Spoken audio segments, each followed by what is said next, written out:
नमस्कार दोस्तों, bold feed में आप सबका स्वागत है। आज हम बात करेंगे एक ऐतिहासिक कदम की, समान नागरिक संहिता यानी uniform civil code UCC. Uttarakhand देश का पहला ऐसा राज्य बन गया है जिसने यूसीसी को लागू किया है।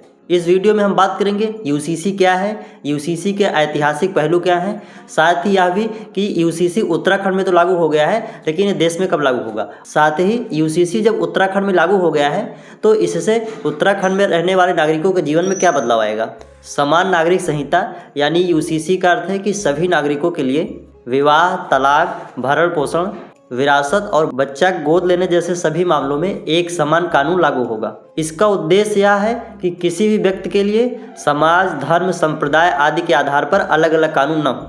अनुच्छेद 44 संविधान के नीति निर्देशक तत्वों में यूसीसी का जिक्र करता है और इसे लागू करना एक संवैधानिक लक्ष्य माना गया है। ब्रिटिश राज के दौरान व्यक्तिगत कानून मुख्य रूप से हिंदू और मुस्लिम समुदाय के लिए बनाए गए थे। ब्रिटिश शासकों ने धार्मिक रीति रिवाजों में हस्तक्षेप करने से परहेज किया। हालांकि गोवा, जो उस समय पुर्तगाली शासन के अधीन था, वहां गोवा सिविल कोड आज भी एक समान कानून का उदाहरण है। भारत की आज़ादी के बाद हिंदू कोड बिल लाया गया, लेकिन इस कानून में मुस्लिमों, ईसाइयों और अन्य समुदायों को छूट दी गई। डॉक्टर अंबेडकर ने यूसीसी का समर्थन करते हुए कहा था कि किसी भी धर्म को जीवन के हर क्षेत्र में अधिकार नहीं होना चाहिए। उन्होंने इसे सामाजिक समानता के लिए आवश्यक बताया था। 27 जनवरी 2025 को मुख्यमंत्री पुष्कर सिंह धामी ने यूसीसी का आधिकारिक पोर्टल लॉन्च किया और उत्तराखंड में इसे लागू कर दिया। उत्तराखंड अब भारत का पहला राज्य बन गया है जहां पर समान नागरिक संहिता पूरी तरह से लागू है। इसकी नींव 27 मई 2022 को सुप्रीम कोर्ट के रिटायर्ड जज रंजना प्रसाद देसाई की अध्यक्षता में गठित कमेटी ने रखी थी।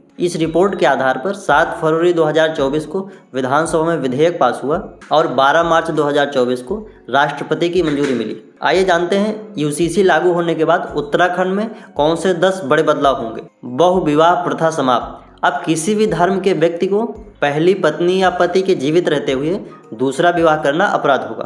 तलाक के नए नियम। तलाक की अनुमति अब केवल कोर्ट से मिलेगी। दोनों पक्षों के लिए तलाक के कारण समान होंगे। हलाला पर सजा। हलाला जैसी प्रथा अब अपराध होगी, उसके लिए 10 साल तक की सजा का प्रावधान है। Live in relationship. अब बालिग कपल को लिव इन रिलेशनशिप में रहने के लिए रजिस्ट्रेशन कराना अनिवार्य होगा।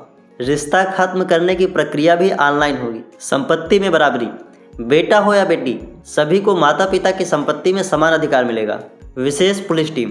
यूसीसी मामलों को देखने के लिए प्रत्येक जिले में विशेष प्रशिक्षित पुलिस टीम तैनात रहेगी। शादी का रजिस्ट्रेशन अनिवार्य। किसी भी धर्म की शादी का रजिस्ट्रेशन जरूरी होगा, नहीं कराने पर 5,000 रुपये तक जुर्माना है। बाहरी लोगों पर भी लागू। उत्तराखंड में लंबे समय से रहने वाले लोगों पर भी यूसीसी का नियम लागू होगा। 18 साल से पहले शादी अपराध। किसी भी धर्म में शादी के लिए लड़कों की न्यूनतम उम्र 21 साल और लड़कियों की न्यूनतम उम्र 18 साल होगी। मुस्लिमों को गोद लेने का अधिकार। अब मुस्लिम समुदाय के लोग भी बच्चे गोद ले सकेंगे, लेकिन बच्चा दूसरे धर्म का ना हो। उत्तराखंड में यूसीसी सफलतापूर्वक लागू होने के बाद अब सवाल यह उठता है कि पूरे देश भर में यह कानून कब लागू होगा।